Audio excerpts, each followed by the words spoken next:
Management science often appears to be driven by a desire to create the most complicated diagrams possible, to take abstract concepts and ensure they remain incomprehensible. Okay, perhaps I exaggerate a little, but not too much. My hope for process-based management is that it brings simplicity, not more complexity, to management. As somebody once said, perhaps it was Einstein, let's make it as simple as possible, but no simpler. We don't want to be simplistic, but the ideas do need to work in the complicated, messy world in which we work. Okay, I'm a consultant, so of course I have a diagram.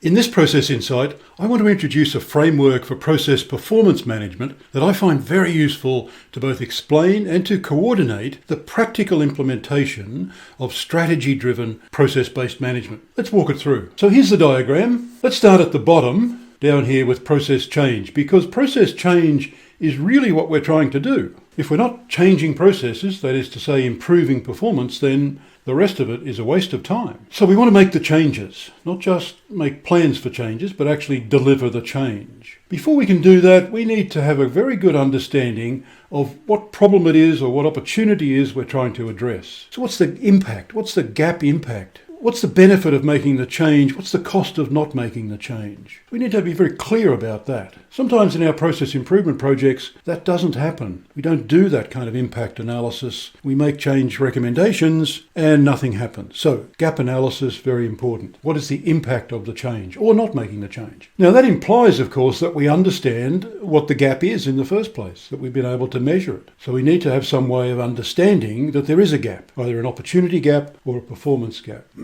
So at this bottom level of the diagram, this is about managing performance. Over here, we're managing performance. Now, if we're able to do that, then we need to be able to define performance in the first place. Otherwise, how could we say there's a gap?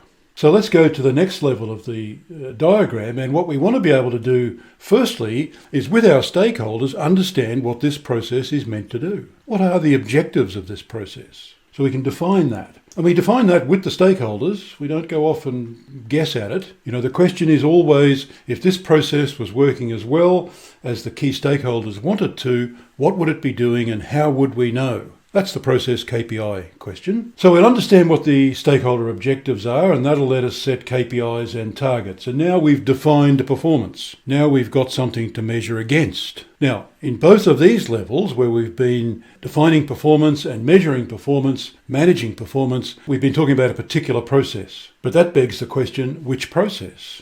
Okay, let's go to the top level where we'll address that issue. And we address it by starting with organisational strategy. And I mean literally starting with that. You get out the vision, mission, objectives, purpose statement, whatever form it takes. Because what we want to know is what are the promises we make. And that's what our strategies do, don't they? They make promises to deliver something to some group of stakeholders. So we want to know what those promises are, because it's our highest level cross-functional processes that deliver on those promises. That's the way it happens in every organisation. That's the whole point of process-based management, to identify those cross-functional processes. And of course, at this higher level, we're talking about the architecture, the process architecture of all the processes. And we start in my projects, for example, we would start at the top and we'd just come down 3 levels to start with. And over time, we dig down to whatever level we need to, but we're not trying to come down to level 6 across the entire architecture. We need a purpose. We need to be able to do these things because there's some need to. We do it just in time, not just in case. So to review this diagram then, this framework, let's take it from the top. If we were starting to do process-based management, what do? Well, we start at the top, not the bottom. We start at the top and we say, what's the strategy? I've never met an organisation that didn't have a strategy. Some are better than others, of course. Some are better articulated, better documented. But I've never been in an organisation where they couldn't at least tell you what the strategy is, what their purpose is. And if you don't know that, then there are other things to work on rather than the process architecture. So we go to that, and I literally go to the mission, vision statements, whatever the documentation is, and I'm looking to physically highlight the verbs in those statements, because it's the verbs that are going to tell us what we're promising, or give us some indication anyway. So we want to know what are the promises we make. So what is the promise we make and to whom? If we're a hospital, we're promising to provide care to patients. If we're a university, we're promising to provide educational experience and the culmination of that as some sort of qualification for students. We're making a promise to society to produce good graduates. Those are the kinds of things that we're looking to identify. And sometimes that can be a very powerful thing for an organisation to do, because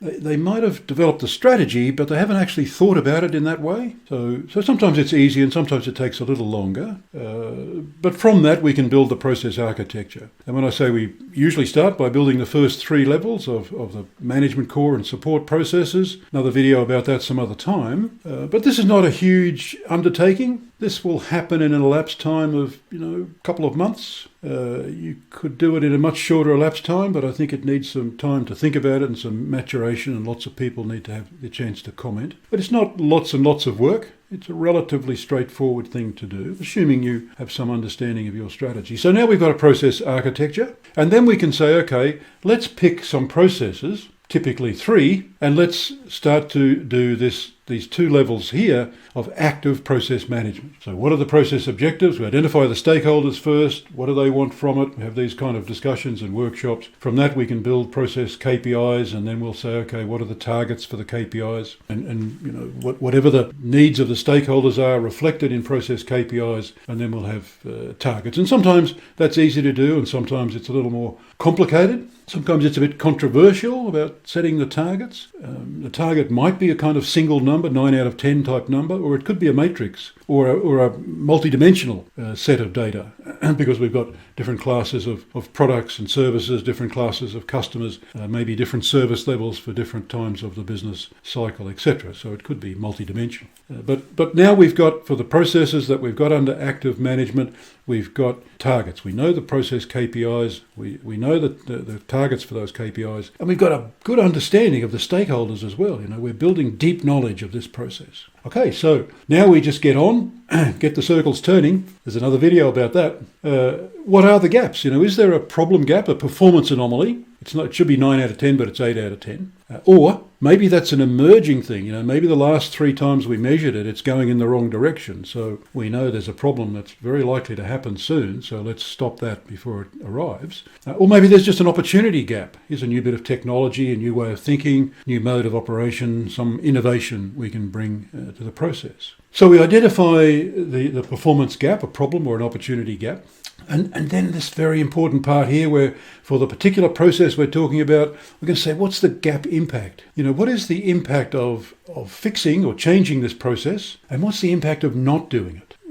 Is it a priority? Is it something we should do? And should we do it now? And how much should we spend on it? We need a business case. If we can't make a solid business case for a change, then don't recommend the change, because it's not going to happen. We'll just pretend, And then for those changes where we do have a good business case, we can get on and make the change. And rinse and repeat. We keep that cycle going for the processes that we've got under active management. So we need the overarching view of the process architecture, and then we need to pick a set of processes, those high impact processes that we're going to have under active management, and then we can start doing the active defining of performance and then managing that performance. Process performance management is not something we do once a quarter or once a year, once every 6 months. No, it's an active thing. We're all the time trying to optimize performance of the process in a context where many things about our process execution are actually changing. So let's summarize what we've been talking about. And the 3-word summary is active process management. The most important part of that is active. So it's not just something we're going to do once a quarter or once a year. It's active. We want to be continuously improving, so we've got to be continuously measuring, continuously assessing for opportunities for improvement. So it's a very active thing. It's not passive. And to be able to do that active process management on our high impact processes, we've got to know what they are, of course, but we have to understand the context in which they work. And the work they're doing is to execute strategy. So we need to understand from the strategy down how our processes relate to the delivery of our products and services and experiences to customers and other stakeholders. So it's very important that when we're building the process architecture, we actually start with the strategy. Because then each of our processes that we define in the architecture has, if you like, a line of sight back to the strategy. We'll understand its strategic purpose. And that's important. Now, we're doing this for the high impact processes, this active process management. So we're not doing it for the hundreds or thousands or tens of thousands of processes. How many high impact processes are there for active management? Well, I don't know, maybe it's 20 or 30 or 40 or 50. It's that kind of number. But we start small. We might just start with one, if you like, or two or three. And